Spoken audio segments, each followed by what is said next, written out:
क्या आप एक सिंपल सवाल का जवाब दे सकते हो? हम वोट क्यों देते हैं? अभी बिहार में विधानसभा इलेक्शन होने वाला है 2 फेज में। पहला 6 नवंबर को और दूसरा 11 नवंबर को। और फिर से मेरा वही सवाल है कि हम किसी को वोट क्यों देते हैं? जात धर्म देखकर, नाम देखकर, या बड़े बड़े वादे सुनकर, या फिर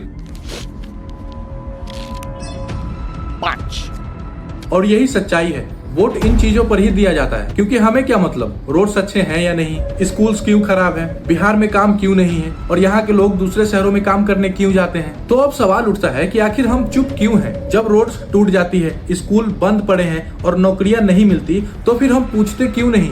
जब कोई नेता वोट मांगने आता है तो हम उनसे सीधा सवाल क्यों नहीं पूछते? आपने रोड्स क्यों नहीं बनवाए? हमारे बच्चों के लिए स्कूल के पढ़ाई में क्वालिटी कहाँ है? गरीबों के लिए क्या प्लान है? और जब हम ये सवाल नहीं पूछते हैं तो नतीजा यही होता है। बिहार के मेहनती लोगों को अपने ही राज्यों में नौकरी नहीं मिलती है तो उन्हें मजबूरी में दूसरे शहरों में जाना पड़ता है अपना घर परिवार छोड़कर। और हर रोज बिहार के बहुत सारे स्टेशन पर भीड़ लगा होता है। कोई दिल्ली जा रहा है, कोई मुंबई जा रहा है, कोई गुजरात जा रहा है, कोई पंजाब जा रहा है, मगर क्यों?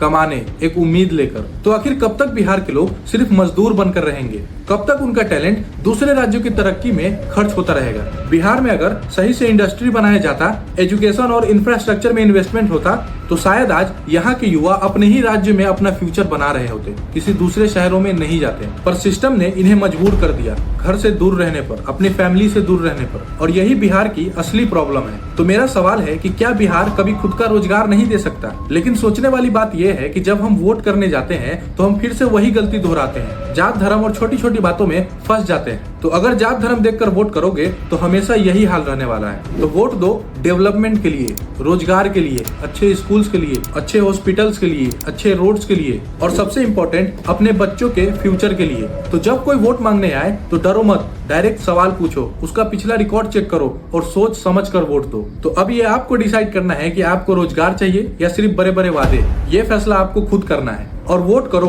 क्योंकि वोट करना हर एक वोटर की जिम्मेदारी है, और अपनी जिम्मेदारी जरूर निभाएं। और एक बात हमेशा याद रखना दोस्तों, बिहार अभी बहुत पीछे है और इसे बदलना है या नहीं, अब ये हमारे हाथों में है। और ऐसे ही इन्फॉर्मेटिव वीडियोस हम आपके लिए लाते रहते हैं, तो हमारे चैनल को जरूर सब्सक्राइब करें।